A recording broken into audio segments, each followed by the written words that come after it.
ओम सहनाववतु सहनौ भुनक्तु सह वीर्यं करवावहै तेजस्विनावधीतमस्तु मा विद्विषावहै।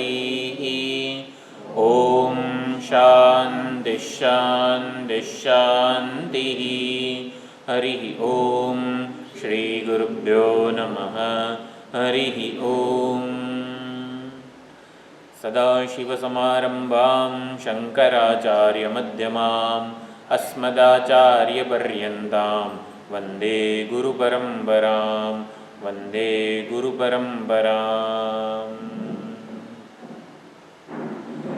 प्रपन्नपारिजाताय तोत्रवेत्रैकपाणये ज्ञानमुद्राय कृष्णाय गीतामृतदुहे नमः। सर्वोपनिषदो गावः दोग्धा गोपालनन्दनः पार्थो वत्सः सुधीर्भोक्ता दुग्धं गीतामृतं महत्।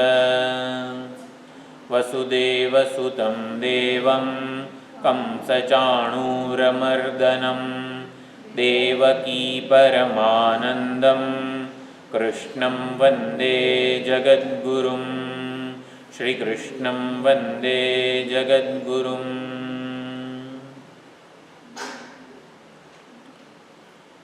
શ્રીમદ ભગવદ્ ગીતા અધ્યાય 7-12 એને ભક્તિયોગ એવું આખા 6 અધ્યાય ષટક જે છે એને ભક્તિયોગ એવું નામ આપવામાં આવેલું છે.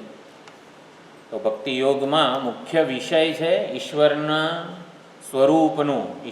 સ્વરૂપનો મહિમા પ્રગટ કરવો, મહિમા ગાન કરવું, જેથી ઈશ્વર પ્રત્યે સાચી હૃદયસ્થ ભક્તિ કે પ્રેમ જન્મે.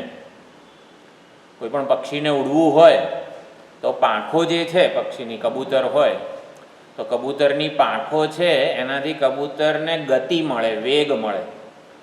અને કબૂતરની પૂંછડી જે છે એનાથી શું થાય? દિશા. એટલે કબૂતરની પૂંછડી સુકાનનું કામ કરે. જે દિશામાં એને વળવું ઉડવું હોય એ દિશામાં એ જે પૂંછડી જે છે એ કામ કરે. તો જે પાંખો છે જેનાથી વેગ મળે છે, ઈશ્વર પ્રાપ્તિ, ઈશ્વર સાક્ષાત્કાર, ઈશ્વર દર્શનનો જે આખો આપણો સાધનાનો માર્ગ છે, એમાં જે પાંખો છે, જે ગતિ છે, જે બળ છે, વેગ, ઉત્સાહ, આ બધું ઈશ્વરની શરણાગતિ કો, ઈશ્વરની ભક્તિ કો, પ્રેમ. ઈશ્વર પ્રેમ જે છે ને એ ગતિ છે, એક્સલરેટર છે. ઈશ્વરની ભક્તિ એ એક્સલરેટર છે. અને જે દિશા છે, જે પૂંછડી, એ ઈશ્વરના મહિમાનું ગાન છે. એટલે જ્ઞાન હોવું જોઈએ.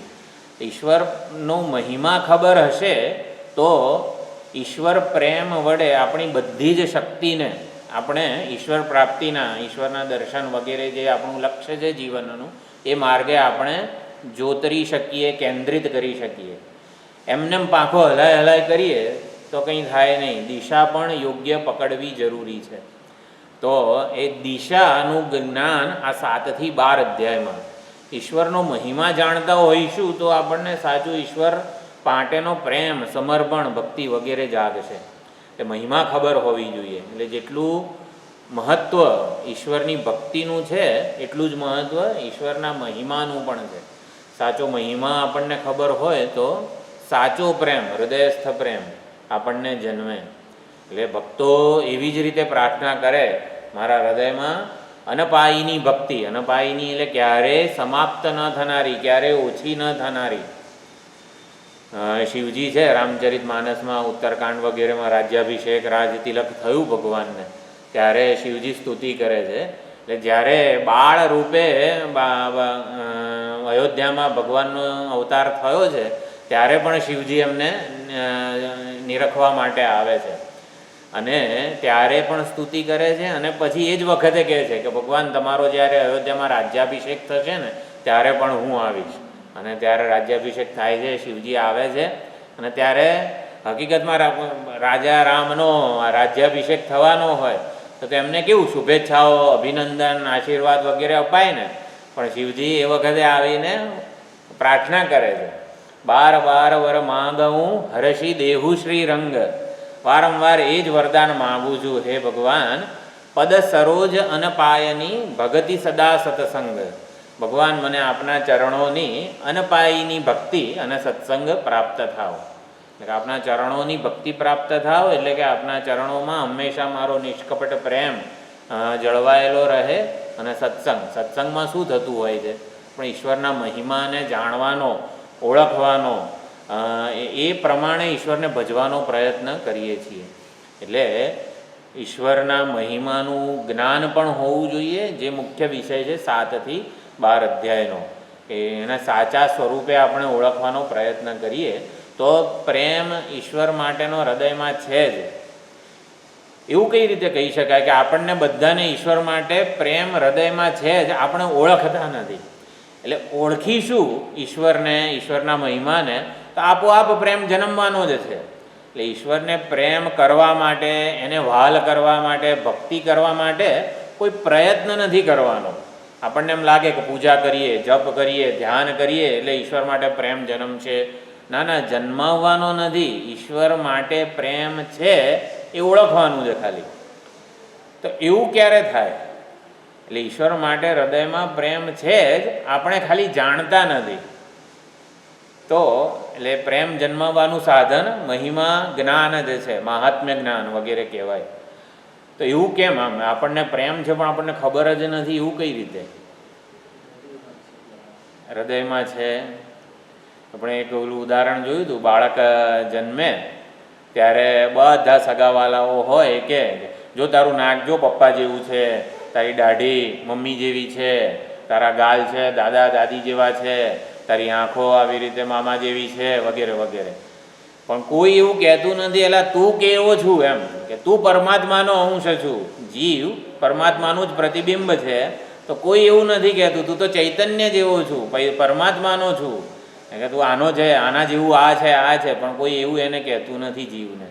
એટલે કે આપણે હૃદયસ્થ પ્રેમ સૌથી વધારે પરમાત્માને જ કરીએ છીએ, કારણ કે આપણે પરમાત્મા સ્વરૂપ જ છીએ, પરમાત્માનું જ સોપાધિક રૂપ છીએ. બંગડીનો સૌથી વધારે પ્રેમ સુવર્ણને જ પહોંચે, એ હાથને પહોંચે કોઈ દિવસ? હાથ તો મિથ્યા અભિમાન કરે, તારા લીધે મારી શોભા છે, પણ એ મિથ્યા અભિમાન તો સોનાને જ લાગે છે ને. સોના વગર બંગડીની શું શોભા છે? સૌથી વધારે આપણે પ્રેમ ભગવાનને જ કરીએ છીએ, ઓળખતા નથી કે આપણે સૌથી વધારે પ્રેમ ભગવાનને કરીએ છીએ. એ ઓળખવા માટે આ ભણવું પડે છે ખાલી. એટલે મહાત્મ્ય જ્ઞાન 7 થી 12 અધ્યાયનો મુખ્ય વિષય છે. આપણે જેટલો પ્રેમ ભગવાનને કરીએ છીએ ને એના કરતાં અનેક ગણો પ્રેમ ભગવાન આપણને કરે છે. એટલે આપણે ભક્તિ કરીએ છીએ, ભગવાન આપણને પ્રેમ પહોંચાડે છે. એવું કઈ રીતે? તો વૃંદાનું જે ઉદાહરણ છે, જલંધર વગેરે, વૃંદાનું પાતિવ્રત્ય ભંગ કર્યું ભગવાને. વૃંદા સતી હતા એટલે જલંધરનો વધ વગેરે થતો નહોતો. તો કોઈક રીતે વૃંદાનું સતીત્વ ભગવાન વડે, કે ભોલાનાથ જે છે, યુદ્ધ વગેરે ચાલતું હતું, તો વિષ્ણુ ભગવાને કંઈક કપટ કર્યું. કપટ શિરોમણી, જાર શિરોમણી ભગવાનને કહેવામાં આવે છે. હકીકતમાં જાર શિરોમણી એટલે વ્યભિચાર કરવામાં જે કુશળ છે. પણ વ્યભિચાર શબ્દનો વ્રજમાં અર્થ, જાર શબ્દનો જે આપણા બધા અવિદ્યાના પરમાત્મા પાસે, પરમાત્મા થકી જે જુદાઈ આપણે અનુભવીએ છીએ અવિદ્યાને લીધે, કે પરમાત્મા મારાથી જુદા છે, ભગવાન ક્યાંક છે વગેરે, એ જુદાઈને જે બાળી નાખે છે ને, જલાવી દે, એને જાર કહેવાય. એટલે હકીકતમાં વ્રજમાં જાર શબ્દનો તો બહુ ઊંચો અર્થ થાય છે કે આપણી પરમાત્મા સાથેની જુદાઈ પરમાત્મા પોતે દૂર કરી નાખે છે.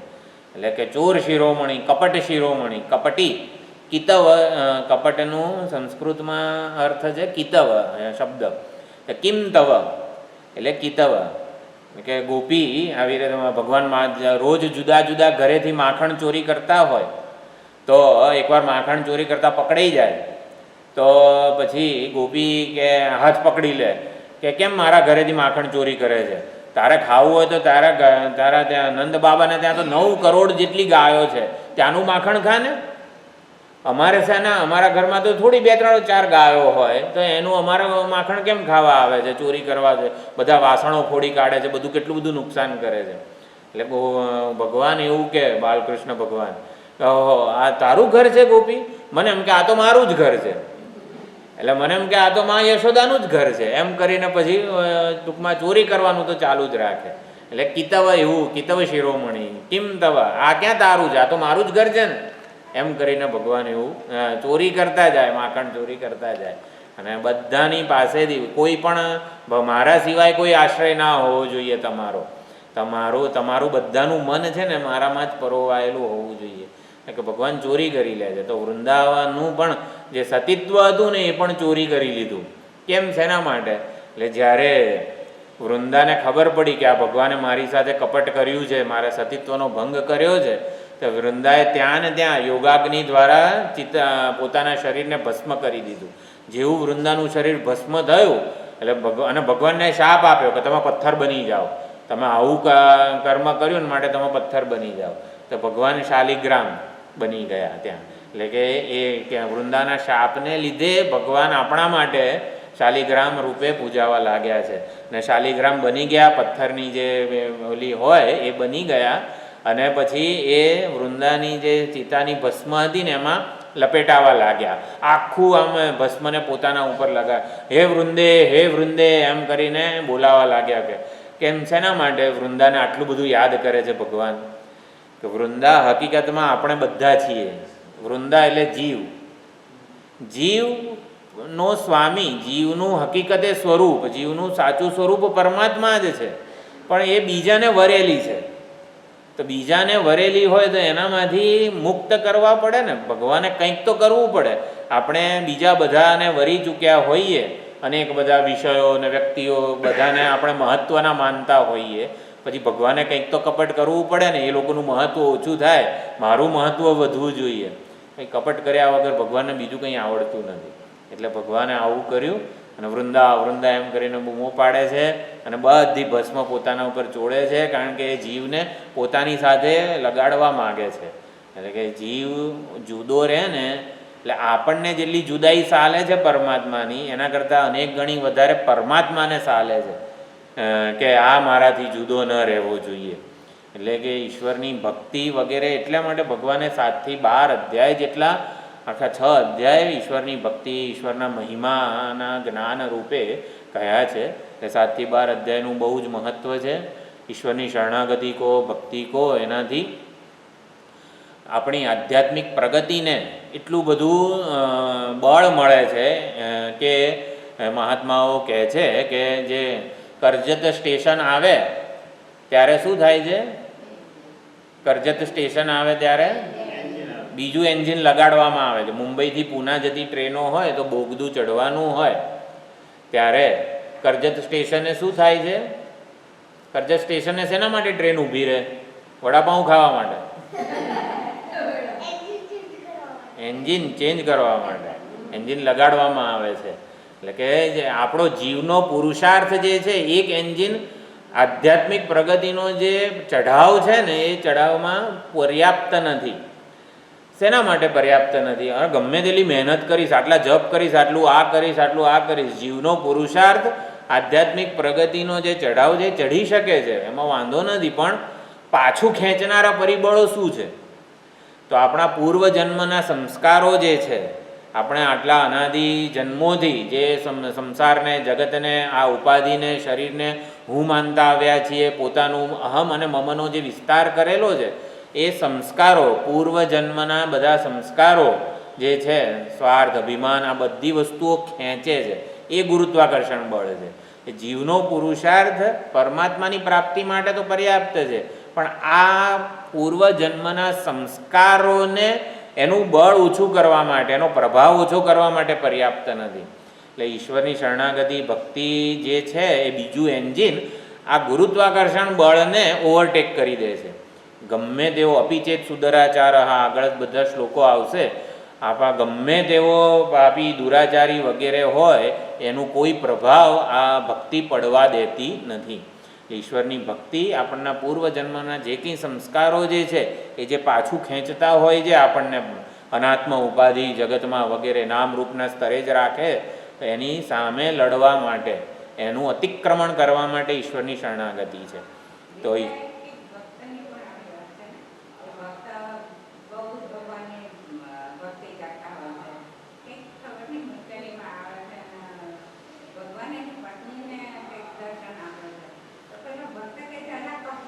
હા કપટી આવે છે આમાં. યોગક્ષેમમ વહામી અહમ. જગન્નાથ મિશ્ર કરીને છે, એમણે મહાભારત ઉપર લક્ષાભરણની ટીકા, મહાભારત ઉપર અત્યારે એક જ નીલકંઠી ટીકા ઉપલબ્ધ છે, નીલકંઠ સ્વામીએ લખેલી છે. ભગવદ્ ગીતાનું સ્વામીજી લે છે, જે એમાં નીલકંઠી ઘણીવાર રિફર કરતા હોય છે. સનત સુજાતીય જે ગ્રંથ સામાન્ય રીતે પ્રસિદ્ધ છે, એના ઉપર પણ નીલકંઠ શંકરાચાર્યજીનું ભાષ્ય છે અને નીલકંઠી ટીકા છે. એટલે એ બંને સહિત સનત સુજાતીય ગ્રંથ ભણવામાં આવે છે. તો નીલકંઠ સ્વામીની ટીકા છે ને બીજી આ લક્ષાભરણ કરીને છે, જગન્નાથપુરીમાં પંડિત જગન્નાથ મિશ્ર કરીને છે, એમણે લક્ષાભરણ આખી મહાભારત ઉપર ટીકા લખેલી છે. એમના જીવનનો એ પ્રસંગ છે. એટલે આગળ જે યોગક્ષેમમ વહામી અહમ, એ જે આગળના આજે આપણે શ્લોક જોવાના છીએ, એમાં એ મહારાજ જે છે એમની બહુ સુંદર વાતો આવે છે. તો 18મો શ્લોક અને 19મો શ્લોક ગઈ વખતે જોયું. 18મો શ્લોક ભગવાનના ચિંતનનું સૌથી સરળ અને સૌથી વધારે અસરકારક વિચારભાથું આપેલું છે. 12 લક્ષણો ભગવાને પોતાના કીધા. એ 12 લક્ષણોમાંથી કોઈ પણ રીતે જાણે કે ભગવાન આપણી ગતિ છે, ગંતવ્ય છે, ગંતવ્ય પ્રાપ્તિ માટેનું સાધન છે, શરણ છે, સુહૃદ છે વગેરે. ભગવાનના પ્રેમથી ભગવાનનું સ્મરણ કરવું હોય, ભગવાનના દર્શને દેવ દર્શને મંદિરે ગયા હોઈએ તો જે આપણા ઈષ્ટદેવતા હોય કે જે વિગ્રહ હોય એને આ શ્લોક સંભળાવીને આપણો ભાવ પ્રગટ કરીએ, ભગવાન તમે જ અમારી ગતિ છો વગેરે. તો સુંદર ભગવાનનું સાચું નિરૂપણ અને મહાત્મ્ય જ્ઞાનનું સ્મરણ પણ થઈ જાય છે. તો 18મો અને 19મો શ્લોક એકવાર બોલીને પછી આગળ આપણે જઈએ. શ્રી ભગવાનુવાચ ગતિર્ભર્તા પ્રભુઃ સાક્ષી નિવાસશરણં સુહૃત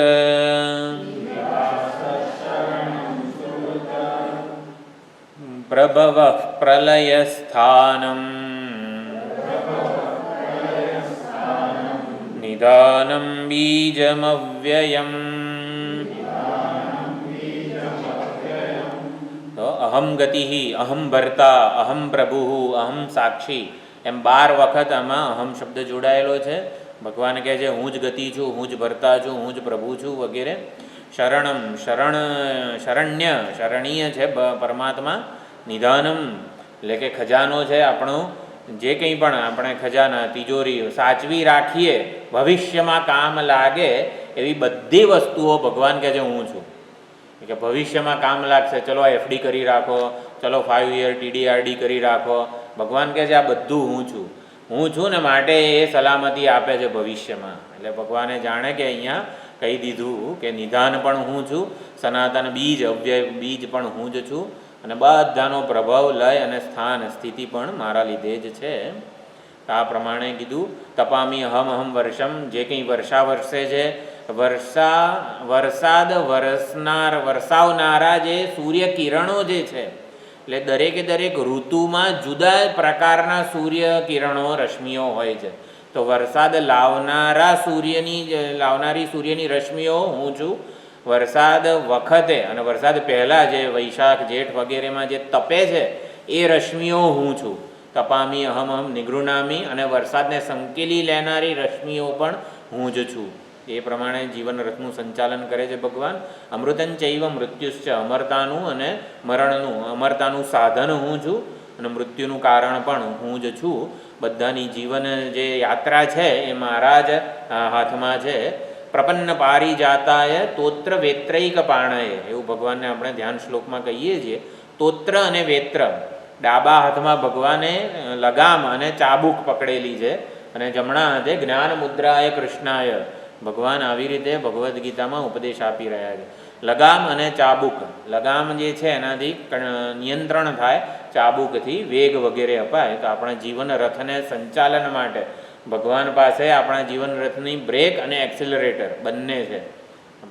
તોત્ર વેત્રૈક પાણાએ એવું કીધું. એટલે અહીંયા અમૃતમ અને મૃત્યુ બધી જ વસ્તુઓ ભગવાનના હાથમાં જ છે. સદસચ્ચાહમ અર્જુન, કાર્ય કારણ રૂપે જે કંઈ પણ છે હું જ છું એવું કીધું. અને હવે એક નવો જ વિષય શરૂ થાય છે, સકામ અને નિષ્કામ ભક્તિ. તો સકામ ભક્તિ અને સકામ ભક્તિની મર્યાદા શું છે? સકામ ભક્તિ એટલે આપણે એવું માનીએ છીએ કે આપણને કંઈક મુશ્કેલી આવી એટલે આપણે ચાલો ભગવાનને પ્રાર્થના કરીએ કે ભગવાન આ સમસ્યામાંથી અમારો ઉદ્ધાર કરો.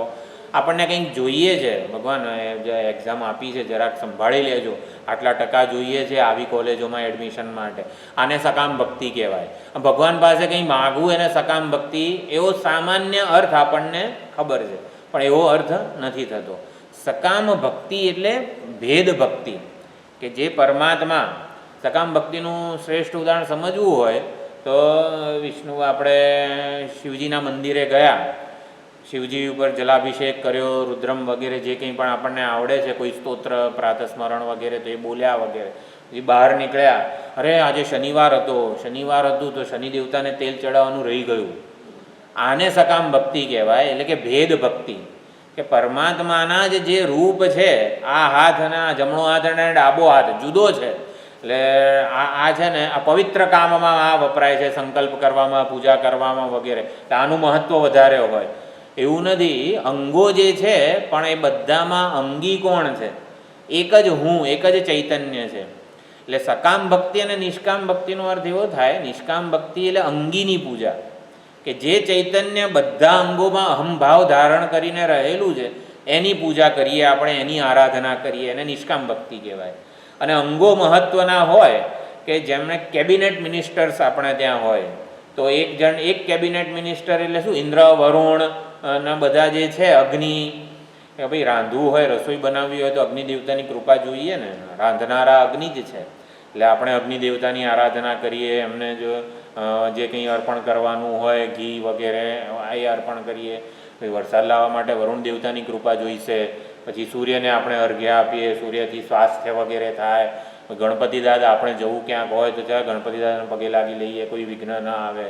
એટલે આમ જુદું જુદું આપણે કરીએ છીએ, અંગો જુદા જુદા જાણે કે પાડી લઈએ છીએ. એ ભેદ ભક્તિને સકામ ભક્તિ કીધેલી છે. ભગવાનના જ જે સોપાધિક રૂપો છે એને એકબીજાથી સ્વતંત્ર માનવા અને પોતાને એનાથી જુદો માનવો, સકામ ભક્તિનો આવો અર્થ થાય છે. સકામ ભક્તિ એટલે અલ્પની ભક્તિ. અલ્પની ભક્તિ પૂર્ણમાંથી પૂર્ણતાનું પણ આવાહન કરી શકીએ છીએ આપણે. પૂર્ણની એટલે એક ચૈતન્ય પરમાત્માની ભક્તિ. એટલે એ જ ચૈતન્ય સોમવારે જ આપણે શિવજી રુદ્રાભિષેક કરતા હોઈએ તો એ જ ચૈતન્ય શિવજી પરમાત્મા છે એવી આપણે ભાવના ધારણ કરાય. મંગળવારે ગણપતિ અધર્વશીર્ષ ગણપતિજીના પાઠ કરતા હોઈએ તો ગણપતિજી સર્વાત્મા છે, પરમાત્મા છે, અંગી છે વગેરે આપણે ધારણા કરી શકીએ છીએ. તો ભેદ ભક્તિની મર્યાદા શું છે એ 20 અને 21મા શ્લોકમાં સમજાવવામાં આવે છે. તો બંને શ્લોક આપણે સાથે બોલી લઈએ. છંદ ત્રિષ્ટુપ છે. ત્રૈવિદ્યામાં સોમપાઃ પૂતપાપાઃ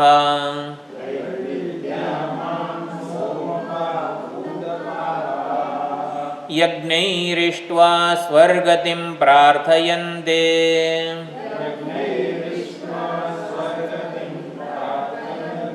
તે પુણ્યમાસાદ્ય સુરેન્દ્રલોકમ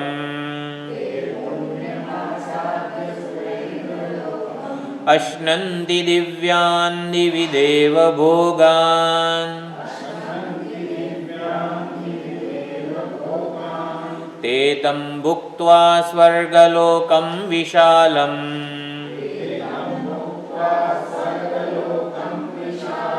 ક્ષીણે પુણ્યે મર્ત્યલોકં વિશન્તિ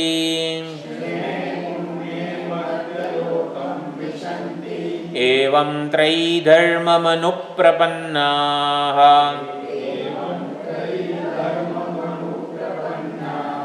ગતાગतं કામકામા લભન્તે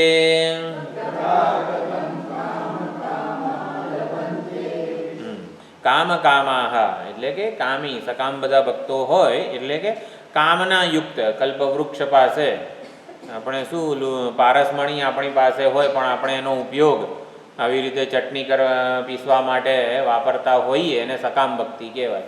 કલ્પવૃક્ષ પાસે જઈએ અને આપણને જાણે કે થોડી એકદમ અલ્પ તુચ્છ વસ્તુની માગણી કરીએ એને સકામ ભક્તિ કહેવાય. મૂળ જે સામર્થ્ય કલ્પવૃક્ષનું છે, ભગવાનનું છે, એ ઓળખીએ નહીં ને એટલે કે અજ્ઞાનને લીધે, પરમાત્માના સ્વરૂપનું અજ્ઞાન છે માટે આપણે પરમાત્માની ભેદ ભક્તિ, સકામ ભક્તિ કરી રહ્યા છીએ. તેની મર્યાદા અહીંયા સમજાવવામાં આવે છે. પરમાત્માને ન સમજવાને લીધે જ અજ્ઞાનીને કામનાઓ છે. હકીકતમાં પરમાત્માને સમજી લઈએ, ઓળખી લઈએ એના સર્વાત્મ સ્વરૂપને વગેરે, તો અલ્પ કામના એટલે સ્વાર્થ, મુખ્યત્વે સ્વાર્થ, અભિમાન જેમાં રહેલો હોય એને કામના કહેવામાં આવે છે વેદાંતમાં. તો હું એકલો લાભ લઈ લઉં વગેરે જે વસ્તુઓ છે એને કામના કહેવામાં આવે છે. તો કામી એટલે કામકામી, એટલે કે કામ્ય વિષયોની જેને કામના છે એને કામકામી કહેવામાં આવે છે. તો જે અજ્ઞાની હોય એ હંમેશા કામકામી જ હોય. કઈ રીતે? માત્ર અજ્ઞાન એટલું નુકસાનકારક નથી.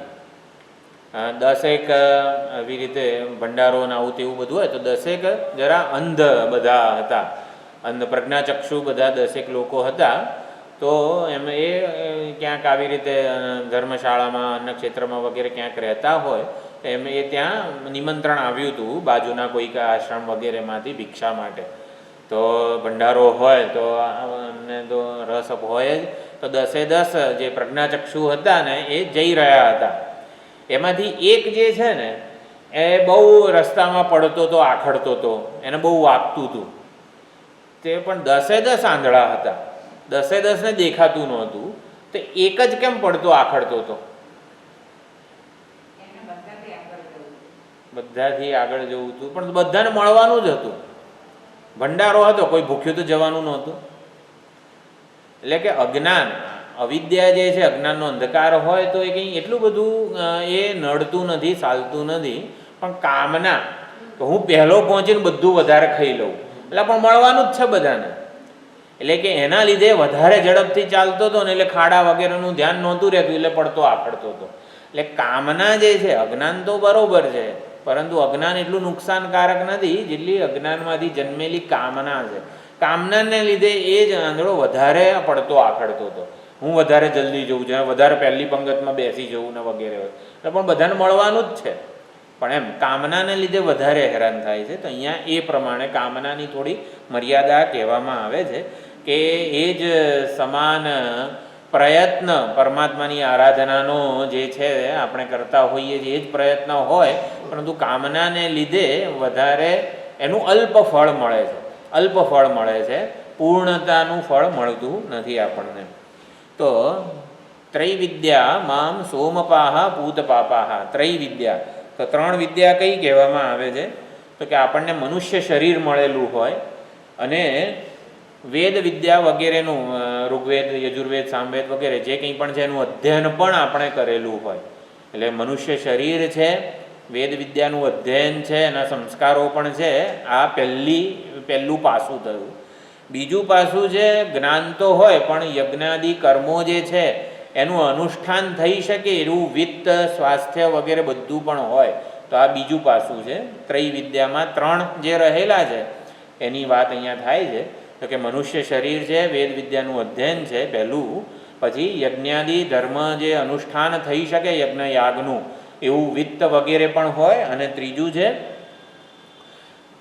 યથા વેદમાં કીધું છે એ પ્રમાણે અનુષ્ઠાન થાય ને તો સ્વર્ગ વગેરેની પ્રાપ્તિ પણ થાય. એટલે કે સાત્વિક કર્મો વગેરે જે કંઈ યજ્ઞાદિ કીધેલા છે એનું ફળ પણ આપણને મળે. તો ત્રૈવિદ્યા એટલે આ 3, મનુષ્ય શરીર હોય, વેદ વિદ્યાનું અધ્યયન હોય, યજ્ઞાદિનું અનુષ્ઠાન હોય અને સ્વર્ગનું ફળ પણ મળે. તો ત્રૈવિદ્યા એટલે આવા લોકોની વાત છે. આટલું સમગ્ર વેદનું અધ્યયન હોય, યજ્ઞાદિનું અનુષ્ઠાન હોય, છતાં સોમપાહા, સોમ યજ્ઞને બધા કેટલા બધા એ લોકો યજ્ઞ કરતા હોય છે. પૂત પાપાહા, કે જેના પાપ પૂત એટલે પવિત્ર થઈ ગયા છે. પાપ પવિત્ર કઈ રીતે થાય? આમ આપણને જરાક શબ્દ સમજવો હોય કે પાપ પવિત્ર કઈ રીતે થાય. પાપ કર્મ છે 3 અવયવો વડે આવી રીતે પાપ પવિત્ર, ત્રૈવિદ્યા વડે પાપ આપણા જે કંઈ પણ હોય ને પવિત્ર થાય છે. એટલે યજ્ઞ યાગાદિ ત્રૈવિદ્યા વગેરેનું અનુષ્ઠાન કરવામાં આવે ત્યારે આપણને સ્વર્ગની પ્રાપ્તિ થતી હોય છે. વૈદિક શાસ્ત્રોએ જેવી રીતે કીધું છે એવી રીતે આપણે સત્કર્મો કરીએ તો આપણને સ્વર્ગની પ્રાપ્તિ. સ્વર્ગની પ્રાપ્તિ એટલે શું? ઉત્કૃષ્ટ ઉપાધિની પ્રાપ્તિ થાય, જેથી ઉત્કૃષ્ટ સુખ આપણે ભોગવી શકીએ. અત્યારે જે ઉપાધિ છે મનુષ્ય શરીરથી, વધુમાં વધુ કેટલા લાડુ ખાઈ શકીએ આપણે? 5. આપણી કેપેસિટી કેટલી ખાવાની કે ભોગવવાની કે ગમે તે એમ. પણ એવી ઉપાધિ મળે કે આપણે 100 લાડુ ખાઈ શકીએ. એટલે કેવું કે વધારે ઉત્કૃષ્ટ ઉપાધિ મળે, જેથી વધારે વિષય સુખ કે સુખને આપણે ભોગવી શકીએ. સ્વર્ગ એટલે આવું સમજવાનું. સ્વર્ગ એટલે ક્યાંક આપણે જઈએ વગેરે એવું બધું છે. સ્વર્ગ નરકની બધી વ્યાખ્યાઓ છે કે સ્વર્ગની પ્રાપ્તિ થાય એટલે શું? ઉત્કૃષ્ટ ઉપાધિ મળે, સ્વસ્થ આશિષ્ટો દૃઢિષ્ઠો બલિષ્ઠ એવું શરીર મળે કે જેથી વધારે ને વધારે આપણે સુખને ભોગવી શકીએ અને ઉત્કૃષ્ટ સુખને ભોગવી શકીએ એમ. તો સ્વર્ગતિમ પ્રાર્થયંતે. તો આવી રીતે પોતાના પાસે જે કંઈ પણ વેદ વિદ્યાનું અધ્યયન છે, પોતાનું શારીરિક મનુષ્યત્વ જે કંઈ પણ છે, બધા દ્વારા ભગવાનની જ આરાધના કરે છે. પણ માગે છે શું? ભગવાન પાસે આવી રીતે ઉત્કૃષ્ટ ઉપાધિ માગે છે અને ઉત્કૃષ્ટ ભોગો માગે છે. સ્વર્ગતિમ પ્રાર્થયંતે, સ્વર્ગની પ્રાર્થના કરે છે. તો એ લોકોને પુણ્ય તો મળે છે, એ લોકોનું પાપ વગેરે ધોવાઈ જાય છે, પરંતુ તે પુણ્યમ આસાદ્ય, એ લોકોને પુણ્યોની પ્રાપ્તિ થાય છે. સુરેન્દ્ર લોકમ, સુરેન્દ્ર એટલે કે ઇન્દ્રની વગેરેની, એમને ઇન્દ્રના લોકની સ્વર્ગની પ્રાપ્તિ થાય અને ત્યાં રહીને અશ્નંતિ દિવ્યાન દિવિદેવ ભોગાન, એ સ્વર્ગના બધા દિવ્ય ભોગો એ ભોગવે છે પુણ્યની પ્રાપ્તિ કરીને. એટલે કે સ્વર્ગ વગેરેનું આ બધું જે છે ને, અહીંયા 20મા શ્લોકમાં થોડી સ્તુતિ કે આવું વૈદિક કર્મકાંડ કરનારા જે બધા છે, વેદ વિદ્યા ભણીને યજ્ઞાદિ કર્મોનું અનુષ્ઠાન કરનારા સ્વર્ગને પ્રાપ્ત થાય. ઇન્દ્ર સાથે જાણે કે સ્વર્ગમાં રહીને બધા ભોગો ભોગવે તો સારું ના કહેવાય? આટલી સુંદર એ સ્વર્ગમાં રહીને ભોગવવા મળતું હોય તો કે ના ના, આ બધા કેવા પુણ્યો હોય. એટલા માટે ઉદાહરણ એવું આપે છે કે જે 2 મલ્લ યુદ્ધ કરતા હોય, મલ્લ, તો એમાં એક જે હારી જવાનો હોય એને જે સશક્ત જે પ્રબળ જે મલ્લ હોય એ કેવો ઊંચો કરે છે. પહેલાં 2 મલ્લ યુદ્ધમાં કેવો હોય છે કે જે હારી જવાનો હોય એને પહેલાં આમ ઊંચો, પોતાના કરતાંય ઊંચો કરે, 2 હાથથી એને ઊંચકીને. એટલે જે ઊંચો થયો હોય એને તો એવું લાગે ને, હા હા મારો શું મહિમા છે, મને કોઈએ ઊંચો કર્યો છે. પણ શેના માટે ઊંચો કર્યો છે? પછાડવા માટે. તો આ બધા ધોબી પછાડ, હા, તો પછાડવા માટે. તો બીજા 20મા શ્લોકમાં આમ ઊંચો કર્યો હોય ને, આમ એવી વાત કરી કે પુણ્યો પ્રાપ્ત થાય, સ્વર્ગમાં જવા મળે ને આવી રીતે બધી ઇન્દ્રની સાથે બેસીને આમ આપણે જમણવાર કરતા હોઈએ વગેરે વગેરે. આપણને પૂછવામાં આવે શું લેશો, શું લેશો? એટલે પણ બધી વાત સાચી. શેના માટે શું લેશો, શું લેશો? પછી જેવું પુણ્ય પૂરું થાય, જેવા પૈસા પૂરા થાય, કરન્સી પૂરી થાય આપણી. એક સ્વર્ગની મર્યાદા એટલી છે કે ત્યાં વધારે પુણ્યો કમાઈ શકાતા નથી, કે થોડુંક વધારે રહેવું છે. હું થોડા પૈસા કમાઈ લઉં તો વધારે ના રહેવાય. અમેરિકા વગેરેમાં આપણે ગયા હોઈએ, ત્યાં નોકરી કરીને ડોલર કમાઈ લઈએ તો આપણે રહી શકીએ. પણ સ્વર્ગમાં એવું નથી. ત્યાં છે ને પુણ્યો ભોગવવાના છે, કમાવવાની વાત નથી. કમાવવું હોય ને તો નીચે આવવું પડે, કર્મયોનીમાં. એ બધી ભોગયોની છે. એટલે કે પુણ્યો પૂરા થાય તો પછી શું કરે? બસ સમય પૂરો થઈ ગયો. હવે ત્યાં તો જળમય શરીર હોય. આપણું આવું સ્થૂળ શરીર નથી હોતું સ્વર્ગમાં. જળ પ્રધાન શરીર હોય. કારણ કે વૈદિક કર્મકાંડ આહુતિઓ જે આપી હોય ને એ બધી અગ્નિ દેવતાઓ વગેરે જળ રૂપે લઈ જતા હોય છે. તો વરસાદ રૂપે જે વરસે છે ને બધા જીવો જ છે. આપણે બધા વરસાદમાંથી જ આવેલા છીએ. સ્વર્ગમાંથી, અંતરિક્ષમાંથી વરસાદ રૂપે બધા જીવો જ વરસતા હોય છે. જળમય શરીર હોય, જેવા પુણ્યો પૂરા થાય ને જળ એમને એમ નીચે પડી જાય. એટલે આવી રીતનું પતન. એટલે એ 21મા શ્લોકમાં કીધું, તે તમ ભુક્તવા સ્વર્ગલોકમ વિશાલમ. આટલી સુંદર જગ્યા છે, ભગવાન થોડી વાર રહેવા દો. કે ના ના, જે કામના કરી હતી ને, તે કામના કરી હતી ને એટલા માટે પતી ગયું. તમારું પુણ્ય જે છે ને એ અલ્પ થઈ જશે. નિષ્કામ પુણ્ય અમરતા સુધી લઈ જાય. સકામ પુણ્ય જે હોય ને એ ઉત્કૃષ્ટ ઉપાધિ આપે, ઉત્કૃષ્ટ સંજોગો આપે અને ઉત્કૃષ્ટ સુખ, આપણે વધારે ઉત્કૃષ્ટ સુખ ભોગવી શકીએ. અને સકામ પુણ્યો એમાં પૂરા થઈ જાય. એટલે જે કર્મ આપણે કર્યું હોય, અહીંયા આવીને ધારો કે આપણે કચરો વગેરે આપણા ઘરે જે કંઈ પણ કરતા હોઈએ, એ કર્મ કરતી વખતે જે ભાવના આપણે સેવી હોય છે ને એ બહુ અગત્યની થઈ જાય છે. સકામ ભાવના, મેં આટલું કર્યું, એમાં સ્વાર્થ અને અભિમાન જો આવી જાય તો એ સકામ બની જાય છે. આ જે છે એનાથી ઈશ્વરની આરાધના થઈ છે. ભગવાને મને ઈશ્વરની સેવા, ઈશ્વરની આરાધના કરવાનો એક સુંદર અવસર આપ્યો છે. આ શરીર આપ્યું છે, આ શરીરમાં આટલું બળ, સામર્થ્ય, બુદ્ધિ વગેરે આપી છે. એનાથી હું જે આ કરું છું, નોકરી, ધંધો, ઘરની, સ્વજનોની બધી સાર સંભાળ, એ ભગવાને મને સુંદર તક આપી છે. ઈશ્વરે આપેલી તકનો હું સદુપયોગ કરું છું. ભગવાનને એમ લાગે કે આ તકનો સુંદર સદુપયોગ કરી રહ્યો છે, ભગવાન પ્રસન્ન થાય એટલું જ હું ઈચ્છું છું. એટલે જ્ઞાનીને કે અજ્ઞાનીને પ્રારબ્ધ જ ફળ આપે છે. એટલે હકીકતમાં સકામ નિષ્કામમાં શું થાય છે કે પરમાત્માને અનુગ્રહનો એને સભાનતાથી અનુભવ થાય છે. ધારો કે આપણો સત્સંગ ચાલતો હોય અને પવન, ધારો કે બારી વગેરે ખુલ્લા હોય અને આમ ઠંડો પવન આવે, ધારો કે તો આમ કેવું લાગે આપણને, હા કેટલી પરોસે વળ્યો હોય અને એમાં ઠંડો પવન આવે તો આમ એકદમ મજા આવી જાય આપણને. એટલે આપણને એવું લાગે ભગવાને કેટલી કૃપા કરી, જાણે કે ઠંડો પવન આવ્યો વગેરે. અને આપણે એસી ને પંખો કરીને બેઠા હોઈએ તો આપણને મેં કર્યું છે ને એમ. હકીકતમાં તો ઠંડા પવનથી જ આપણને સુખ કે વગેરે જરા કમ્ફર્ટેબલ ફીલ કરીએ છીએ. અત્યારે આપણને એવું લાગે છે કે મેં પંખો કર્યો છે, મેં એસી કર્યું છે ને માટે મને કમ્ફર્ટેબલ ફીલ થાય છે. અને ઓલો પવન તો છે ને કે વાયુ દેવતાએ કે ભગવાને વગેરે જેણે મોકલ્યો એ મેં નથી કર્યું, માટે એ ભગવાને કે પ્રારબ્ધે વગેરે કર્યું. હકીકતમાં તો પ્રારબ્ધ વડે જ કમ્ફર્ટેબિલિટી કે સુખ વગેરે આપણને જે મળે છે એ પ્રારબ્ધ જ છે. આ પંખો ચાલુ કર્યો, એસી ચાલુ કર્યું ને પ્રારબ્ધ જ છે. એવું નથી કે મેં આ કર્યું છે. પ્રારબ્ધ જ ભોગ આપે છે આપણને. પણ આપણે કરીએ ને ત્યારે એવું લાગે છે કે મેં આ કર્યું. હકીકત અને ઓલો ઠંડો પવન મોકલે ત્યારે ભગવાને કર્યું. એટલે જ્ઞાનીને છે ને અજ્ઞાનીનો આટલો ફરક છે. પ્રારબ્ધ જ આપણા શરીરને વગેરેને ચલાવતું હોય છે. એકને એવું લાગે છે કે મારે કંઈક તો કરવું પડશે ને, આ ઠંડક નકર પરસેવામાં કેવું ફીલ થશે, એટલે હું કરીશ પંખો, હું કરીશ એસી વગેરે. અને જ્ઞાનીને એવું લાગે છે કે પ્રારબ્ધ પ્રમાણે જ આ થઈ રહ્યું છે. એ પ્રમાણે ફરક હોય છે સકામ અને નિષ્કામ ભક્તિમાં. તો હા, તે તમ ભુક્ત્વા સ્વર્ગલોકમ વિશાલમ ક્ષીણે પુણ્ય મર્ત્ય લોકમ વિશંતિ. જેવો ઊંચો થયો હોય સકામ પુણ્યો વગેરેના પ્રભાવને કારણે એને ક્ષીણે પુણ્ય, જે પુણ્ય ક્ષીણ થઈ જાય તો પાછો એને પડવું પડે છે મર્ત્ય લોકમ વિશંતિ. તો એવમ ત્રયી ધર્મમ અનુપ્રપન્ના. તો ત્રયી ધર્મ, ત્રણ અવયવો વાળો ધર્મ એટલે કે સકામ કર્મકાંડ.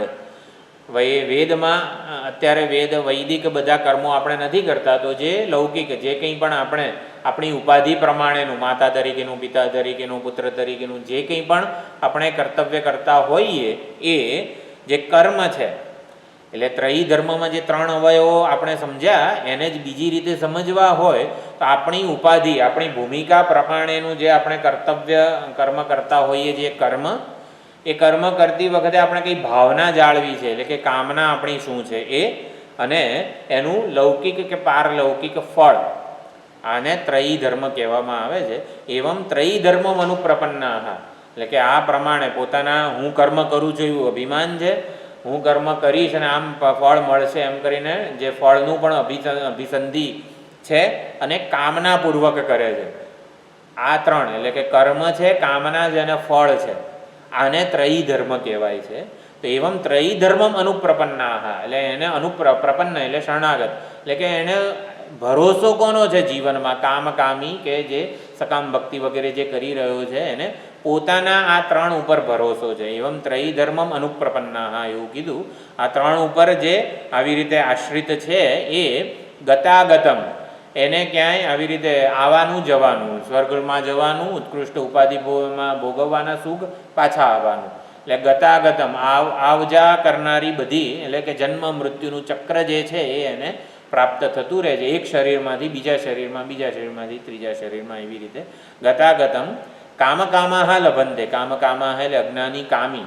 કામકામાહ એટલે કામ્ય વિષય જે છે એની જે કામના કરે છે, જે આવી રીતે સ્થૂળ વિષયો વગેરે જે છે એની જ કામના કરે છે. આપણા કર્મ દ્વારા આપણને કંઈક વ્યાવહારિક લાભ જોઈતો હોય છે. એટલે ભગવાન અહીંયા કહે છે કે વ્યાવહારિક લાભ તો સમષ્ટિ અથવા તો પ્રારબ્ધ આપશે. કર્મ દ્વારા તમે આધ્યાત્મિક લાભ એની ગણતરી રાખો. કર્મ કરતી વખતે કર્મના બે લાભ છે, આ વ્યાવહારિક લાભ અને આધ્યાત્મિક લાભ. સ્પિરિચ્યુઅલ પ્રોગ્રેસ અને જે ભૌતિક પ્રગતિ વગેરે, જે મટીરિયાલિસ્ટિક ફળ આપણને જે કંઈ મળે ને એ, કે મટીરિયાલિસ્ટિક એસ્પેક્ટ જે છે કર્મનો, આપણે કર્મ કરીએ નોકરી ધંધો વગેરે, તો હું માત્ર મારો પગાર આટલો મળે ને એટલા માટે નોકરી કરું છું, કે આટલો ધંધો આટલું કમાઈ લઉં ને તો સારું વગેરે. એટલે કે આપણે વ્યાવહારિક ફળ કે લાભની જ ગણતરી કરતા હોઈએ છીએ. આપણું બધું ચિંતન એમાં સમાપ્ત થઈ જાય છે. ભગવાન ભગવદ્ ગીતામાં એવું કહે છે, વ્યાવહારિક લાભ કર્મ કરવાથી જે વ્યાવહારિક લાભ પગાર જેને કહેવાય ને, એ તો પ્રારબ્ધ પ્રમાણે જ મળવાનો છે, તારા કરવાથી નથી મળવાનો. ભગવાને અર્જુનને એ જ કીધું કે તું કરીશ અને આ જે કર્ણ ને ભીષ્મ અને જયદ્રથ ને બધાને તારા સામર્થ્યથી તું કંઈ મારવાનો નથી, એ તો મેં જ બધાને હણી નાખ્યા છે. એટલે કર્મ યુદ્ધ રૂપી તારું કર્તવ્ય છે, એના દ્વારા તું આધ્યાત્મિક લાભ ઉપર ધ્યાન આપ. કે કર્મ કરતી વખતે એ કર્મ આપણે કર્મયોગની ભાવનાથી, યજ્ઞની ભાવનાથી, બસ ભગવાન તમારી પ્રસન્નતા મને જોઈએ છે, મારે વ્યાવહારિક લાભની હું ગણતરી કરતો નથી, એ તો તમારા ઉપર છોડું છું. મને કર્મ દ્વારા પ્રેય તો તમે આપવાના જ છો, મને શ્રેય જોઈએ છે. યત શ્રેયસ્યાદ નિશ્ચિતમ બ્રૂહિ તન્મે. પ્રેયનું ઈશ્વરાર્પણ કરવાનું હોય, પસંદગી વરણ શ્રેયનું કરવાનું હોય. શ્રેય એટલે કલ્યાણનું સાધન. તો આ કર્મ દ્વારા મારું કલ્યાણ થાય ને ભગવાન, એવું ઈચ્છું છું, એની વ્યવસ્થા તું કર. પછી ભગવાનને આપણે કહીએ ને કે ભગવાન મારે મારા જીવનનું કલ્યાણ કરવું છે આ કર્મ કરવા દ્વારા, એટલે વ્યવસ્થા તું કરજે. તો પછી ભગવાન જે છે ને આ પ્રેય વગેરે છે ને એ આપવાની જ. પ્રેય એટલે જીવન જરૂરિયાતની બધી વસ્તુઓ. આપણું આ શરીર છે એટલે આપણને અમુક ભૂખ તરસ જે કંઈ પણ આ શરીરના ધર્મોને અનુરૂપ બધી ભૌતિક વસ્તુઓ જોઈએ, તો એનું ઈશ્વરાર્પણ કરેલું હોય એટલે શું કે ઈશ્વર એની જવાબદારી લે છે. એ જ હવે આ આગળના શ્લોકમાં આવે છે. તો પ્રેયનું ઈશ્વરાર્પણ કરવાનું, શ્રેયની પસંદગી કરવાની. માગવાનું શ્રેય, માગવાનું પ્રેય નહીં. પ્રેય તો ભગવાન આપે ને, ભગવાન આપે ને એ વધારે સારું. આપણે માગીને આપણે પ્રયત્ન કરીએ ને એના કરતાં ભગવાન મારે તો તમારી પ્રસન્નતા જોઈએ છે, તમે જે કરશો ને એ હું સ્વીકારી લઈશ. એટલે કે આપણે એટલે ભગવાન તમે પ્રસન્ન થશો તો મારા જીવનનું કલ્યાણ થવાનું જ છે. એટલે આ 20મા અને 21મા શ્લોકમાં સકામ ભક્તિ વગેરે સ્વર્ગના ભોગો પણ તારતમ્યવાળા છે. આપણે જેવા પુણ્ય કર્મ કર્યા હોય એ પ્રમાણેની આપણની ઉત્કૃષ્ટ ઉપાધિ વગેરે મળતી હોય છે. તો એની અહીંયા મર્યાદા બતાવવામાં આવી છે. એટલે કામી એને મજૂરી સાથે સરખાવવામાં આવે છે. એટલે કામા મજૂરી કોણ કરે? જે કંગાળ હોય ને એ કરે. પણ ભગવાનના ભક્તો સમૃદ્ધ છે, ભગવાનની ભક્તિ કરે છે, કામનાની ભક્તિ નથી કરતા. જો કામનાની ભક્તિ અને પરમાત્માની ભક્તિ એટલે શું કે આપણને અમુક ફળ જોઈતો, ભાઈ એક્ઝામમાં આટલા ટકા જોઈએ છે, એના માટે શું કરું? આટલા ટકા જોઈએ છે, મહેનત તો કરીશ, પણ કંઈક ભગવાનને પ્રાર્થના કરીએ. ચાલો તો સોમવારે શિવજી ઉપર અભિષેક કરે, મંગળવારે આ કરે, બુધવારે આ કરે, ના કરે હજી આમ સારા ટકા ના આવ્યા, ચાલો બીજી વાર એક્ઝામ આપીશ, પણ હવે છે ને ભૂખ્યો રહીને સોમવારે હું ભૂખ્યો રહીશ. એટલે એને જોઈએ છે શું? ભાઈ સારા ટકા જોઈએ છે, બરાબર છે, પણ એટલે પરમાત્માની ભક્તિના એને નિયમોમાં આસ્થા છે, જે પરમાત્મામાં આસ્થા નથી. એને કે હું આવું કરીશ ને શિવજી પ્રસન્ન થશે અને મને સારા માર્ક આપશે. એટલે કે પહેલાં ચલો અભિષેક કરતો હતો, હવે એનાથી ઓલું નથી મળ્યું તો ભૂખ્યો રહીને કરીશ, નિર્જળા કરીશ, પછી આમ કરીશ. એટલે એને નિયમો બદલતો જાય. નિયમોમાં શ્રદ્ધા છે, ભગવાન પર શ્રદ્ધા નથી. એમ કે હું આમ કરીશ અને આમ મેળવી લઈશ. એટલે હકીકતમાં તો પોતાના ઉપર જ થઈને શ્રદ્ધા કે આમ કરીશ અને ભગવાનને પ્રસન્ન કરીશ વગેરે. તો આ સકામ ભક્તિ વગેરેની એ મર્યાદા છે. કામી એટલે મજૂરી, કંગાળતાનું પ્રતીક છે, અને ભગવાનની ભક્તિ વગેરે જે છે એ પૂર્ણ સ્વતંત્રતાનું પ્રતીક છે. તો હવે 21મા શ્લોકમાં 22મો જે શ્લોક છે, ભગવાનની જે પ્રતિજ્ઞાઓ જે છે ને એ અહીંયા બહુ સુંદર રીતે ભગવાન અહીંયા પ્રગટ કરે છે. અનન્યશ્ચિંતયન્તો મામ ये जनाः पर्युपासते तेषां नित्याभियुक्तानां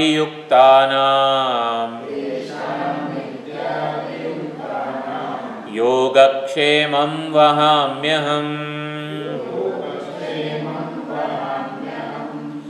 ચોથું ચરણ છે એ ભગવાનના પક્ષે છે. યોગક્ષેમમ વહામી અહમ, એટલે હું મારા ભક્તના યોગ અને ક્ષેમનું વહન કરું છું. બળદ જેમ બળદગાડાનું વહન કરતો હોય, ખેંચતો હોય, ભાર લદાયેલો ભાર ખેંચતો હોય, હિન્દીમાં એને ભગવાન ભક્ત કે યોગ और ક્ષેમ को ઢોતે हैं એવું કહે છે કે જેમ બળદગાડું ખેંચતો હોય બળદ એવી રીતે. અહીંયા દદામી અહમ નથી કીધું, વહામી અહમ કીધું છે. ભક્તને જે જોઈતું હોય ને હું એને આપી દઉં છું, એમ આપીને છૂટા થઈ જાય ને ભગવાન, ઓલા એવું નથી કીધું. એના ઢોતે હે એટલે કે ખેંચું છું, વહન કરું છું ભાર. યોગ અને ક્ષેમનો ભાર છે ને હું વહન કરું છું, આપીને છૂટો નથી થઈ જતો. એટલે ભક્ત માટે છે ને ભગવાન છૂટા નથી થઈ જતા. ઓલા બધા અસુરો ને બધા રાવણના હિરણ્યકશિપુ બધા જે હોય એ ભગવાનની આરાધના કરે અને પછી શું માગે? ભગવાન આ આપો, તે આપો, આ આપો, આ આપો, ભાઈ તમારે જવું હોય તો જાઓ એમ. એટલે ભગવાન આપીને છૂટા થઈ જાય એવું નથી જોઈતું. એટલે આપીને છૂટા થઈ જાય એવો ભગવાન નહીં. એટલે નાનું બાળક હોય તો માં રમકડું આપીને છૂટી થઈ જાય ને એવું ના જોઈએ. તો ભાઈ માં આમ છાતી સરસું ચાંપી રાખે બાળકને, સાચો પ્રેમ તો પહોંચે. એટલે ભક્તને આવી રીતે, એટલે આવી રીતે એકવાર ભક્ત બ્રહ્માજી સાથે સ્પર્ધા કરતો હતો કે આપણા બેમાંથી કોણ ભગવાનની ભક્તિ સારી કરી શકે છે, શ્રેષ્ઠ કરી શકે છે. તો બંને જણા ભગવાનના ભજનમાં લાગી ગયા, ભક્ત અને બ્રહ્માજી. તો બ્રહ્માજી તો સર્વશક્તિમાન, સર્વજ્ઞ, એમને તો કેવી સ્તુતિ આવડે ભગવાનની, શું મહિમા ખબર હોય, ચારે વેદ એમના દ્વારા જ આવેલા છે. તો એટલે એ પણ ભગવાનની સ્તુતિ કરતા હતા, મહિમા ગાન ગાતા હતા. અને આ ભક્ત પણ આવી રીતે માળા લઈને બેસી ગયો હતો, શ્રી કૃષ્ણ શરણમ મમ, શ્રી કૃષ્ણ શરણમ મમ વગેરે વગેરે. તો બ્રહ્માજીનું આયુષ્ય કેટલું? એ તો આખા 4 કલ્પ ને ચતુર્યુગ ને બધું કેટલું, 71 ચતુર્યુગ વગેરે જે કહેવાતું હોય એ તો કેટલું બધું ભજન કરી શકે ને ભગવાનનું બ્રહ્માજી તો. અને આનું તો કેટલું આયુષ્ય હોય, બહુ તો 50 વર્ષ જાણે કે બેસીને કરી શકે એના માટે. તો જેવું આમે વૃદ્ધ થયો, શ્રી કૃષ્ણ શરણ માળા પકડવાની તાકાત ના રહી, બોલવાની તાકાત ના રહી. એટલે પછી સ્પર્ધામાં તો હારી જાય ને. પછી બ્રહ્માજી સાથે સ્પર્ધા થઈ હતી તો કોણ વધારે ભજન કરી શકે છે. તો પછી ભગવાને શું કરવું પડે? એટલે એ તો પૂરેપૂરો આશ્રિત હતો. બ્રહ્માજીને તો પોતાના જ્ઞાનનું, પોતાની ઉપાધિનું એક ભરોસો હતો કે હું આના કરતાં વધારે ભજન કરી શકીશ. અને આને તો એવો કોઈ ભરોસો નહોતો. જે ઉપાધિનો ભરોસો હતો એ જીર્ણ શીર્ણ થઈ ગઈ. હવે આંખથી જોવાતું નથી, મોંથી બોલાતું નથી, માળા પણ હજી હવે તો પકડાતી નથી. તો પછી ભગવાન છે ને પોતે આવ્યા, ભક્તને ખોળામાં લઈ લીધો અને ભગવાને ભક્તની માળા લઈને એ પોતે જ એના જપ કરવા લાગ્યા, શ્રી કૃષ્ણ શરણમ મમ, શ્રી કૃષ્ણ શરણમ. હવે કોનું બળ વધારે? બ્રહ્માજીનું કે ભગવાનના ખોળામાં બેસી ગયા અને ભગવાન પોતે માળા લઈને જપ કરવા લાગે છે કે યોગક્ષેમમ વહામી. એટલે કે ભગવાન બધાના યોગક્ષેમનું વહન ના કરે કે ના, 3 શરતો મૂકી દીધી. એટલે કે પહેલાં એટલે 3 ચરણ જે છે ને એ ગુણો આપણે પ્રાર્થના કરીએ કે પરમ ભાગવત ભક્તોમાં આ 3 ગુણો હોય છે જેથી એ યોગ અને ક્ષેમનું વહન ભગવાન એમનું કરે છે. તો 3 જે વસ્તુઓ છે, અનન્યાહા ચિંતયંતઃ, જે અનન્ય ભાવે જ મારું ચિંતન કરે છે, સ્મરણ કરે છે. એક એ જનાહ પર્યુપાસતે, એટલે પર્યુપાસના, ચારે બાજુથી જે મારી ઉપાસના કરે છે, આરાધના કરે છે. તેષામ નિત્યાભિયુક્તાનામ, ભગવાન સાથે નિત્ય જોડાયેલા રહે છે. એટલે કે આ 3 વસ્તુ આપણે આપણા જીવનમાં આપણે લાવવાની છે, કેળવવાની છે જ, પણ કેળવવાની છે, વિદ્યમાન છે, વર્તમાન કરવાની છે. એ 3 વસ્તુઓનો લાભ આપણે લેતા જઈએ તેમ તેમ ભગવાન યોગ ક્ષેમનું, ભગવાન જ બધાના યોગ અને ક્ષેમનું વહન કરે છે. આ ભક્તને ખાલી ખબર પડે છે કે મારા યોગક્ષેમ ભગવાન સાચવી રહ્યા છે. બીજા બધાને એવું લાગે કે મારે થોડી ઘણી તો મહેનત કરવી પડશે ને. એટલે આ પ્રમાણે થોડો ભેદ રહી જાય છે. તો કે આ 3 વસ્તુ આપણે મુખ્યત્વે સમજવાની છે. યોગક્ષેમમ વહામ્યહમ. વ્રજની ભાષામાં એવું કહેવાય, ભગવાન જે છે એના માટે ન દેરી ન દૂરી અને ન દૂસરાપન, એટલે કે ભગવાન દેરી, ભગવાનને પ્રાપ્તિમાં કોઈ સમયનો પણ બાધ નથી, કોઈ દેશનો પણ બાધ નથી. એટલે કે ભગવાન બહુ દૂર હોય, ક્યાંક હોય એવું પણ નથી. અને કોઈક જુદો હોય ને તો બધું કરવું પડે, ન દૂસરા પણ. આ જે ત્રણ વસ્તુઓ છે ને એ આ ત્રણ શરતો વડે ભગવાન અહીંયા પૂરી કરી રહ્યા છે. તો ન દેરી એટલે કે સમયની વાર હોય કે ભગવાનની પ્રાપ્તિ ક્યારે થશે, ઘરડા થઈશું ને ત્યારે ભગવાનનું ભજન કરીશું, સત્સંગ કરીશું, એવું નહીં. ન દેરી એટલા માટે કીધું નિત્ય અભિયુક્તા નામ, કે જે કાળનું વ્યવધાન વગેરે જે છે ને એ જ રહેતું નથી ભક્ત માટે. હંમેશ માટે એ ભક્ત જે છે ભગવાનનું જ સ્મરણ, ભગવાન સાથે જોડાયેલો હોય છે. કર્મ કરે, આજે બોલીએ છીએ, સાંભળીએ છીએ, જોઈએ છીએ, એ વખતે પણ ભગવાન સાથે કઈ રીતે જોડાયેલા રહીએ. અત્યારે હું બોલું છું, તમે બધા સાંભળો છો, તો ભગવાન સાથે કઈ રીતે જોડાયેલા હોઈએ આપણે? હા, વૃત્તિ ઉત્પન્ન, હા, એ માટે ચિત્ત છે. વાણીમાં શક્તિ અને મનના વિચારો પણ આ પરમાત્માની કૃપાથી ઉદ્ભવી રહ્યા છે. એ જ એ વાક ઇન્દ્રિય દ્વારા શબ્દો રૂપે પ્રગટ થઈ રહ્યા છે વગેરે. એટલે નિત્ય અભિયુક્તા નામ, વાણી શબ્દોનું ઉચ્ચારણ કરી રહી છે. આપણને એવું લાગે કે એનામાં પોતાનામાં તાકાત છે. પોતાનામાં તાકાત હોય ને તો 24 કલાક બોલતી હોત, ઊંઘમાં પણ બોલતી હોત, પણ એવું નથી. એટલે ભગવાનની કૃપા હોય ને તો વાણી બોલી શકે છે. ભગવાનની કૃપા હોય તો આંખ જોઈ શકે છે, મનમાં વિચારો યોગ્ય જન્મી શકે છે. ભગવાનની કૃપા દરેકે દરેક વ્યવહારમાં વણાયેલી જ છે. એ નિત્ય અભિયુક્ત છે, નિત્ય અને હંમેશ માટે, અને અભિયુક્ત પ્રેમથી જોડાયેલો છે. કોઈની સાથે જોડાયેલા, શરીર સાથે જોડાયેલા જ છીએ અહંભાવ મમભાવપૂર્વક, હૃદયથી જ્યાં જોડાયેલા છીએ આપણે પ્રેમથી, એ સાચું આપણું આત્મ સ્વરૂપ પરમાત્મા છે. તો નિત્ય અભિયુક્તા નામ એટલે ન દેરી, ભગવાન સાથે હંમેશ માટે આપણે ભગવાનની કૃપા સાથે આપણે જોડાયેલા છીએ, ભગવાન સાથે, ભગવાનના સંકલ્પ સાથે. પછી ન દૂરી, અને એના માટે કીધું પર્યુપાસતે, નિરંતર પરમાત્માની આરાધના થઈ રહી છે. પર્યુપાસતેથી ન દૂરી અને ન દૂસરા પણ, એના માટે અનન્ય ચેતા. તો અનન્યાસ ચિંતયંતો મામ, અનન્ય શબ્દ વ્રજમાં બહુ જ એક ભક્તિ સંપ્રદાયમાં અનન્ય શબ્દ બહુ જ મહત્વનો છે. અનન્યાશ્રય હોવો જોઈએ, એટલે કે ભગવાન સિવાય બીજો કોઈનો આશ્રય ન હોવો જોઈએ. અત્યારે જાણે કે મને મારી વાણી શક્તિ, હું બોલું ને એટલે આમ માઇકની જરૂર ના પડે, તો એને વાણીનો આશ્રય કહેવાય. એટલે પોતાના બળનો આશ્રય હોય, પોતાની બુદ્ધિનો આશ્રય હોય, પોતાની કોઈક સૂઝ, કંઈક દાપણ એવું હોય એનો આશ્રય હોય. આટલું ભણ્યો છું હું, મને ગમે ત્યાં નોકરી મળશે, તો પોતાના આવી રીતે જ્ઞાન વગેરે કોઈક ઉપાધિનો આશ્રય હોય નહીં, ભગવાનનો આશ્રય. આ બધામાં જે છે ને, મને આવી રીતે મારા સ્વજનોનો, મારા મિત્ર બંધુઓનો આશ્રય હોય, તો એવું નહીં. આશ્રય માત્ર ભરોસો ભગવાનનો હોય. એ પ્રમાણે અનન્ય શબ્દ જે છે ભગવાન સિવાય બીજો કોઈ ન હોય. એટલે કે વ્રજવાસીઓનો અન્યાશ્રય છોડાવ્યો ભગવાને. વ્રજવાસીઓ ઇન્દ્રની પૂજા કરતા હતા, એટલે વ્રજમાં તો યાર હું એકલો જ હોવો જોઈએ ને મહત્વનો, બધા મને જ વહાલ કરવા જોઈએ, બધા મને જ માખણ આપવા જોઈએ.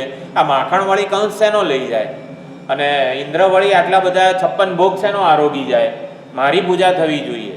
એટલે કે વ્રજવાસીઓ બીજા કોઈના આશ્રય રહે ને એવું ભગવાનને પસંદ નથી, એટલે અન્યાશ્રય છોડાવ્યો.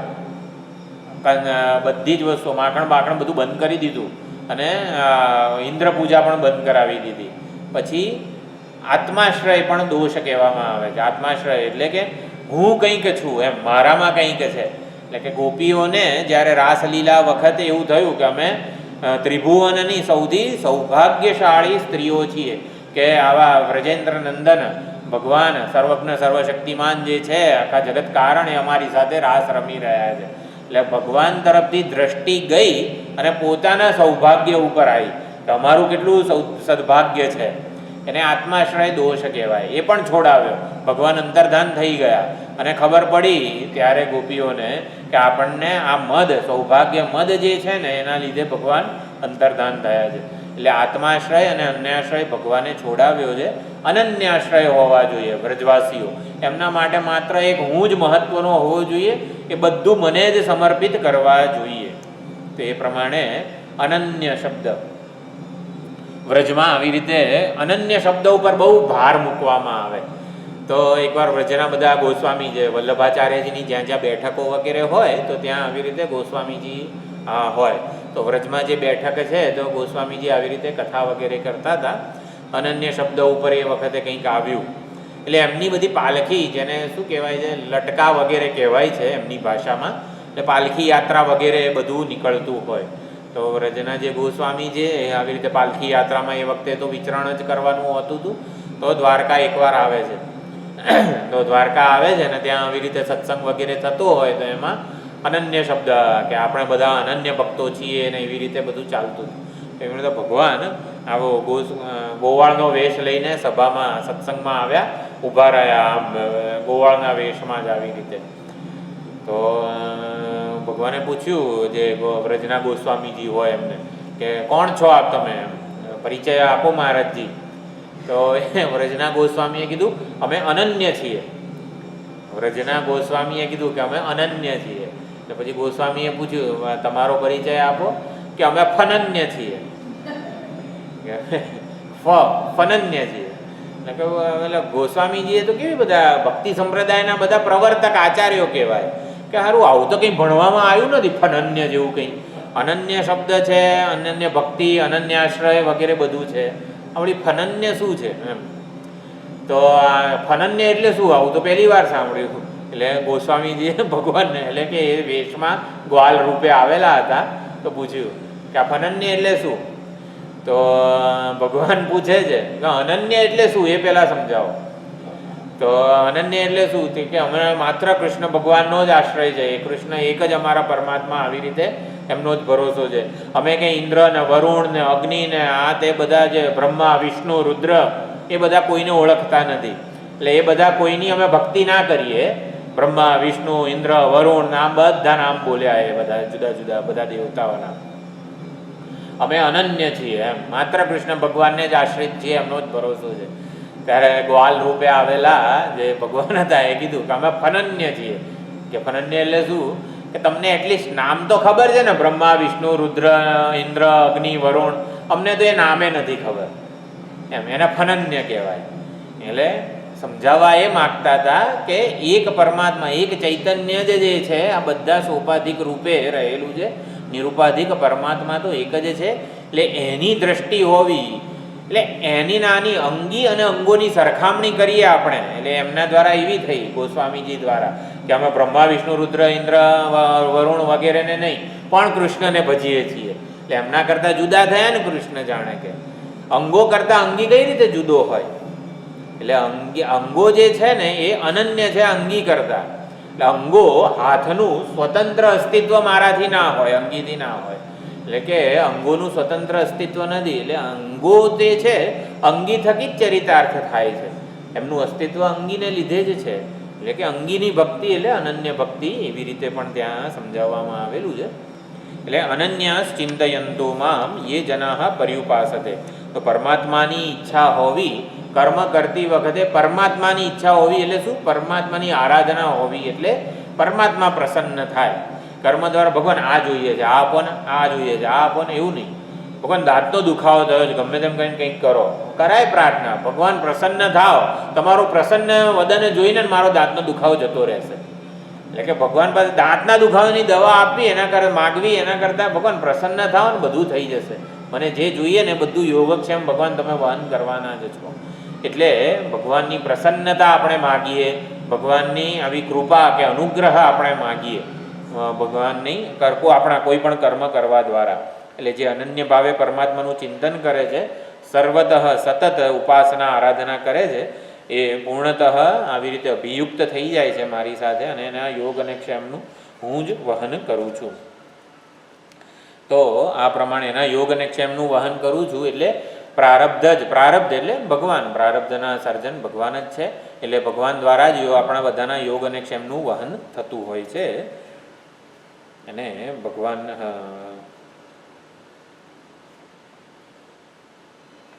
સમરને શ્રી હરિ મેલ મમતા પરી, જોને વિચારીને મૂળ તારું ધનતણું ધ્યાન તું અહર્નિશા આદરે એ જ તારે અંતરાય મોટી.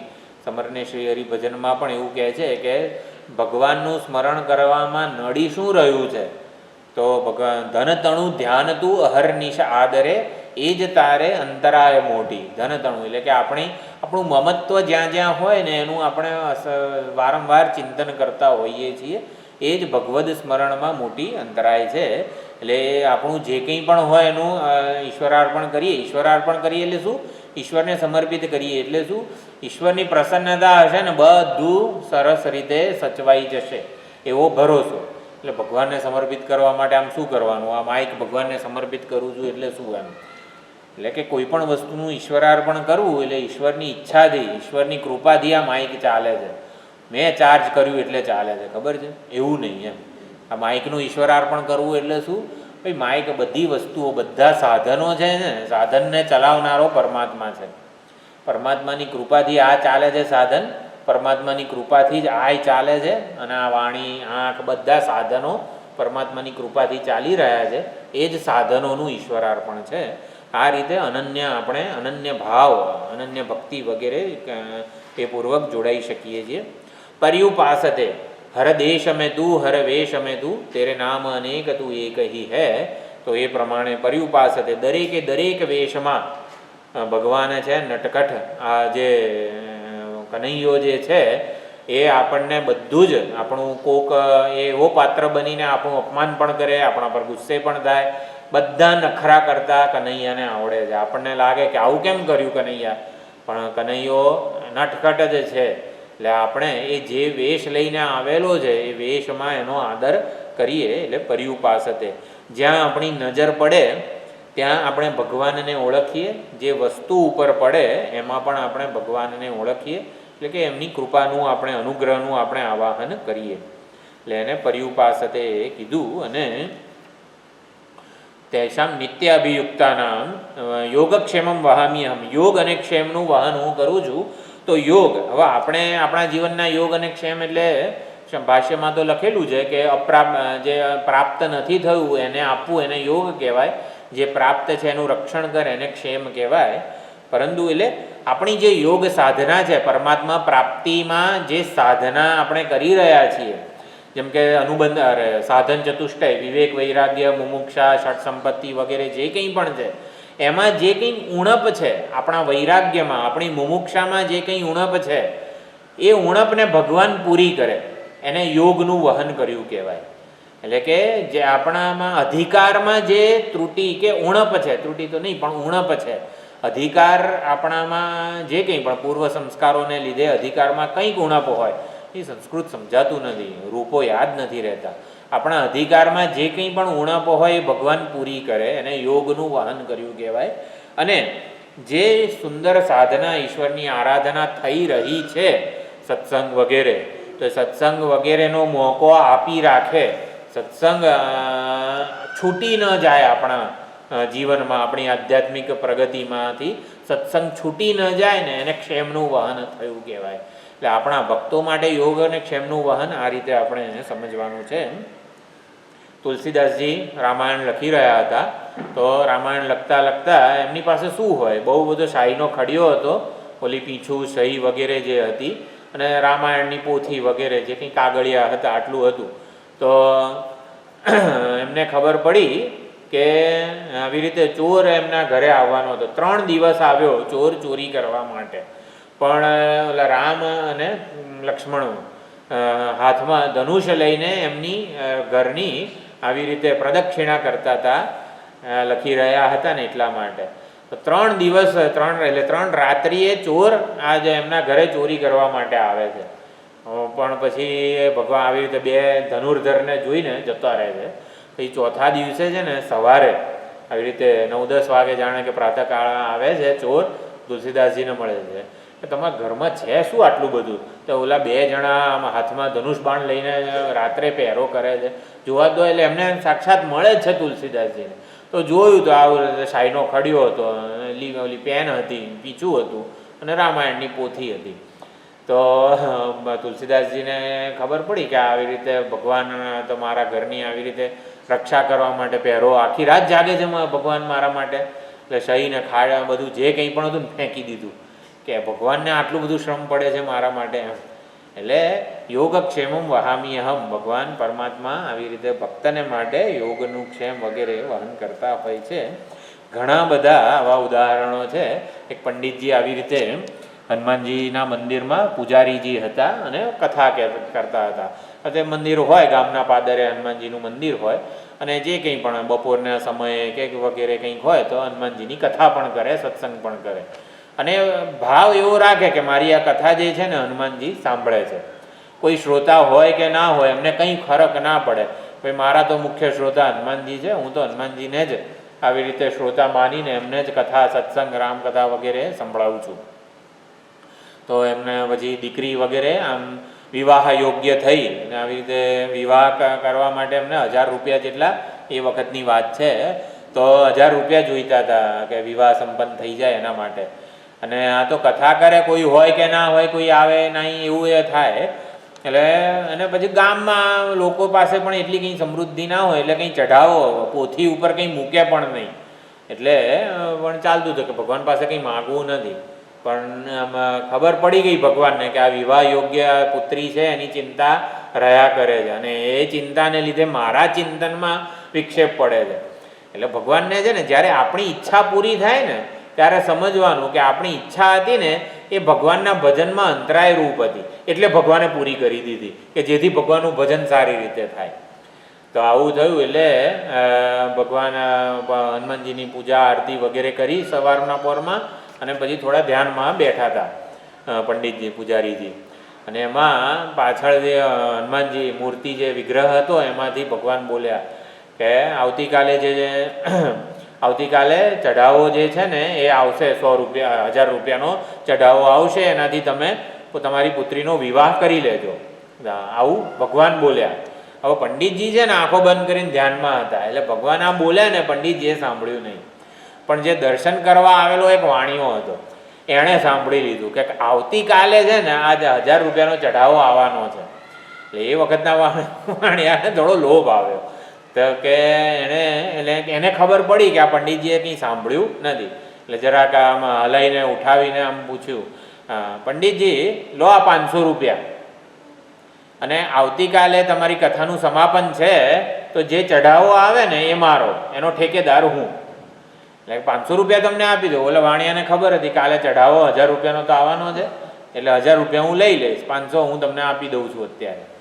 તો આવી રીતે કથા બીજા દિવસે શરૂ થઈ, કથા સંપન્ન થઈ, અને કોઈએ ચઢાવો બજાવો કશું ચઢાવ્યું જ નહીં.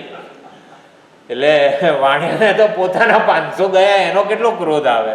એક તો લોભ હતો, બીજા 500 1000 મેળવવાનો, પણ એને મળ્યા નહીં. એટલે વાણિયાને બહુ ગુસ્સો આવ્યો ને તો હનુમાનજીનો જે વિગ્રહ હતો એને જોરથી લાત મારી. હવે લાત માર્યો, જસ્ટ લોભનો ક્રોધ કેટલો બધો આવ્યો હશે કે ભગવાનના વિગ્રહને પણ લાત મારીને તો પોતાનો પગ જે છે ને મૂર્તિમાં હનુમાનજીએ પકડી લીધો. એટલે હનુમાનજીએ પકડી લીધો તો હવે ગમે તેટલું વાણિયો બૂમા બૂમ કરે, બધું કરે, પણ હનુમાનજી છોડે નહીં પગને. રીતસરનો પગ પકડી લીધો. કે પછી વાણિયો કે ભગવાન હું તમને બીજા 1000 રૂપિયા આપું છું, પણ મારો પગ છોડો તમે, એમ કરીને 1500 ભગવાને એની પાસેથી લીધા. પછી વાણિયો જે ભાગ્યો છે. યોગક્ષેમમ વહામી હવમાં અખંડાનંદજી બહુ સુંદર કેટલા બધા ઉદાહરણો આપે છે. ટૂંકમાં આપણે આ બધા ઉદાહરણો દ્વારા સમજવાનું છે કે યોગ અને ક્ષેમનું વહન એટલે પ્રેય વગેરે આપણને જે કંઈ પણ લાગતું હોય એનું ઈશ્વરાર્પણ કરીએ કે ભગવાનની પ્રસન્નતા જ ભગવાન હું માગું છું, જે કંઈ કરું છું ને ભગવાન એનાથી તમે પ્રસન્ન થાઓ, તમારી પૂજા, તમારી આરાધના થાય. ભલે કર્મ કરતી વખતે નોકરી કે ધંધો કરતા હોઈએ ને ત્યારે આવું યાદ ના આવે. નોકરીએથી પાછા એકવાર ઘરે આવીએ ને ત્યારે એકવાર ગાડીમાં કે ગમે ત્યાં બેસીને કે ભગવાન આજનો દિવસ જે કંઈ પણ હું કર્મ કર્યું, જે કંઈ પણ ધંધો વગેરે કરું, ભગવાન એનાથી તમે પ્રસન્ન થાઓ. બસ આટલું એમ કરીને આને ઈશ્વરાર્પણ જ કહેવાય. જે કરવાનું છે એ જ કરવાનું છે, પરંતુ એનાથી ભગવાન તમે પ્રસન્ન થાઓ, ભગવાનની આરાધના વગેરે થઈ એવું હું માનું છું, એવી હું ભાવના દ્રઢ કરું છું. અને ભગવાન પ્રસન્ન થાય એટલે આપણા યોગ ક્ષેમનું, પ્રેયનું વહન કરે છે. આપણે શ્રેયની પસંદગી કરવાની છે, પ્રેયનું ઈશ્વરાર્પણ કરવાનું છે. શ્રેય અને પ્રેય બે પુરુષાર્થ એવી રીતે કઠોપનિષદમાં સમજાવવામાં આવ્યા છે. શ્રેય એટલે કલ્યાણ, પ્રેય એટલે આપણે ભૌતિક દુન્યવી જે કંઈ પણ પદાર્થો જોઈતા હોય, જરૂરિયાત આ શરીરને છે જ, પરંતુ પ્રેય માટે પુરુષાર્થ કરતાં પ્રેયનું ઈશ્વરાર્પણ કરીએ, પસંદગી શ્રેયની કરીએ. યોગક્ષેમમ વામ્યહમ થોડું ઘણું ઉદાહરણો પૂર્વક હજી આપણે સમજીશું આવતી વખતે. બહુ સુંદર શ્લોક છે ભગવાનનો, આ પ્રતિજ્ઞા રૂપે છે. અને આગળ પણ ઘણા સુંદર નમે ભક્ત પ્રણશ્યતિ વાળી જે સુંદર પ્રતિજ્ઞા છે એ પણ બહુ જ સુંદર રીતે આચાર્યો સમજાવે છે. આવતી વખતે જોઈશું. ઓમ પૂર્ણમદ પૂર્ણમિદમ પૂર્ણાત પૂર્ણમુદચ્યતે પૂર્ણસ્ય પૂર્ણમાદાય પૂર્ણમેવાવશિષ્યતે. ઓમ શાંતિ શાંતિ શાંતિ. હરિ ઓમ. શ્રી ગુરુભ્યો નમઃ. હરિ ઓમ.